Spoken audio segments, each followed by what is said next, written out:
హంద్రీనీవా సుజల స్రవంతి మొదటి దశ ప్రధాన కాలువ వెడల్పు, రెండో దశ ప్రధాన కాలువ, దానిలో అంతర్భాగమైన Punganur branch canal, Kuppam branch canal lining పనుల్లో డొల్లతనం బట్టబయలైంది. గత నెల 24న మల్యాల పంప్ హౌస్ నుంచి నీటిని ఎత్తిపోయడం ఆపేయడంతో కాలువలో నీటి ప్రవాహం ఆగిపోయి పనితనం తేలిపోయింది. కర్నూలు, అనంతపురం జిల్లాల్లో హంద్రీనీవా ప్రధాన కాలువ వెడల్పు మొదటి దశ పనుల్ని ఇష్టారాజ్యంగా చేయడంతో ప్రవాహ ఉధృతికి కాలువ గట్లు కోతకు గురై బలహీనంగా మారాయి. కాంక్రీటు నిర్మాణాలున్న చోట్ల నాసిరకంగా చేసిన లైనింగ్ కొట్టుకుపోయింది. ఇక అనంతపురం, శ్రీ సత్యసాయి, అన్నమయ్య, చిత్తూరు జిల్లాలో హంద్రీనీవా రెండో దశ పీబీసీ, కేబీసీ కాలువ సైడ్ స్లోప్స్ సరిచేసి గట్టిపరచకుండా నాసిరకంగా లైనింగ్ చేయడంతో అనేక చోట్ల జారిపోయింది. సిమెంట్, కాంక్రీటు కొట్టుకుపోయింది. నిబంధనలు తుంగలో తొక్కి పని స్వభావాన్ని మార్చేసి నాసిరకంగా లైనింగ్ చేస్తుండటాన్ని గత ఏడాది జూలై 14న సాక్షి వెలుగులోకి తెచ్చింది. తొలి దశ ప్రధాన కాల్వ విస్తరణ పనులకు సంబంధించి గతంలో చేసినవే మళ్లీ ఇప్పుడు చేసినట్లుగా చూపడంపై అవినీతిని గత ఏడాది జూలై 16న బహిర్గతం చేసింది. ఆ కథనాలు అక్షర సత్యమన్నది హంద్రీనీవా కాలువను పరిశీలిస్తే స్పష్టమవుతోందని ఇంజనీరింగ్ నిపుణులు, రైతులు స్పష్టం చేస్తున్నారు. రికార్డ్ సమయంలో పూర్తి చేశామని గొప్పలు చెప్పుకునేందుకు నాసిరకంగా పనులు చేయటం వల్ల 3,000 కోట్ల రూపాయల ప్రజాధనం వృధా చేసింది. హంద్రీనీవా మొదటి దశ ప్రధాన కాలువలో రోజుకు 3,850 క్యూసెక్కులు తరలించేలా వెడల్పు చేసే పనులు, రెండో దశ కాలువ పీబీసీ, కేబీసీ లైనింగ్ పనుల్ని 3,500 కోట్లతో చేపట్టి రికార్డు సమయంలో పూర్తి చేశామని చంద్రబాబు సర్కార్ గొప్పగా ప్రకటించుకుంది. గత ఏడాది జూలై 17న శ్రీశైలం జలాశయం నుంచి హంద్రీనీవా ప్రధాన కాలువలోకి నీటిని ఎత్తిపోయడాన్ని అధికారులు ప్రారంభించి మార్చి 24న ఆపేశారు.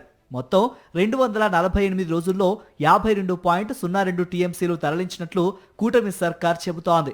ఈ లెక్కన రోజుకు సగటున 2,427.46 క్యూసెక్లను మాత్రమే తరలించాలన్నది స్పష్టమవుతోంది. చంద్రబాబు సర్కార్ గొప్పగా ప్రకటించినట్లుగా రోజుకు 3,850 క్యూసెక్లను ఎత్తిపోసి ఉంటే 248 రోజుల్లో హంద్రీనీవా ద్వారా రాయలసీమకు 82.5 టీఎంసీలు సరఫరా అయ్యేవని ఇంజనీరింగ్ నిపుణులు, రైతులు స్పష్టం చేస్తున్నారు. 2019 నుంచి 2024 మధ్య కాలువను వెడల్పు చేయకున్నా రోజుకు గరిష్టంగా 2,850 క్యూసెక్లను వైఎస్ఆర్సీపీ ప్రభుత్వం తరలించిందని. దీన్ని బట్టి చూస్తే వెడల్పు, లైనింగ్ ముసుగులో చంద్రబాబు సర్కార్ భారీ ఎత్తున ప్రజాధనాన్ని దుర్వినియోగం చేశారన్నది స్పష్టమవుతోందని పేర్కొంటున్నారు.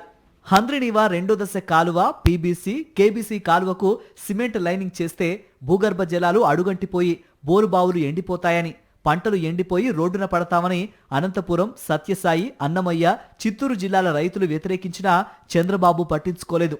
హంద్రీనీవా రెండో దశ ప్రధాన కాలువ 216.3 కిలోమీటర్ల నుంచి 400 నుంచి 500 కిలోమీటర్ల వరకు 5 ప్యాకేజీలుగా విభజించి 520 కోట్ల 75 లక్షల విలువైన 3 ప్యాకేజీల పనులు ఈనాడు కిరణ్ వియంకుడు, రాయల రఘుకి చెందిన ఆర్వీఆర్ ప్రాజెక్టుకు 451 కోట్ల 44 లక్షల విలువైన 2 ప్యాకేజీల పనులు సీఎం చంద్రబాబు సన్నిహితుడు బలుసు శ్రీనివాసరావుకు చెందిన బీఎస్ఆర్ ఇన్ఫ్రాకు అప్పగించారు.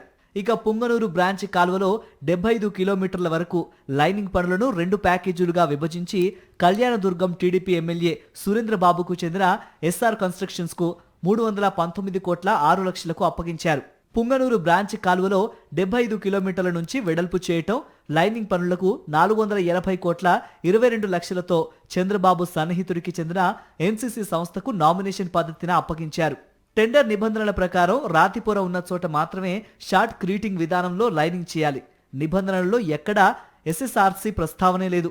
పని స్వభావం మారితే ఎస్ఎల్డీసీ ఆమోదంతో పాటు ప్రభుత్వ అనుమతి తీసుకోవాలి. కానీ టెండర్లలో నిర్దేశించిన గడువులోగా పనులు చేయాలనే సాకు చూపించి ఎన్ఎస్ఎస్ఆర్సీ విధానాన్ని కాంట్రాక్టర్లు ప్రతిపాదిస్తే ఆ పనులను పర్యవేక్షిస్తున్న ఇంజనీరింగ్ అధికారులు నోరు మెదపలేకపోయారని జలవనరుల శాఖ అధికార వర్గాలు చెబుతున్నాయి.